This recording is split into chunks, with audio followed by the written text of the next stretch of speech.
The latter part of the last A Song of Ice and Fire book, A Dance with Dragons, is mainly spent laying the groundwork for 4 battles which are about to take place more or less simultaneously at 4 different locations all across the world when the book ends, now to actually take place in the Winds of Winter.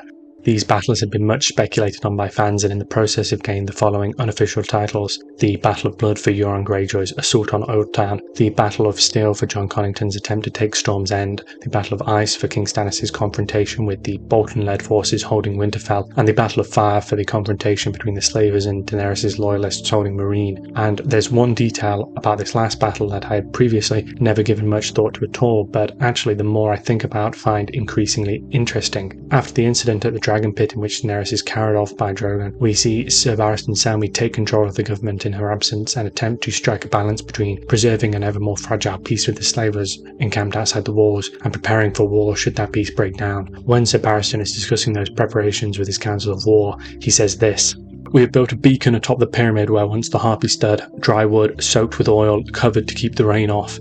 Should the hour come, and I pray that it does not, we will light that beacon. The flames will be your signal to pour out of our gates and attack."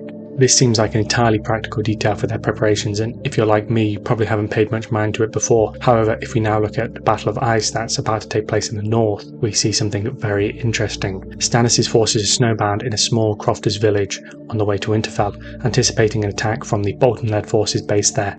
There's one very prominent feature in that crofters village. Here's Asha Greyjoy's description of the camp there upon waking after a snowstorm.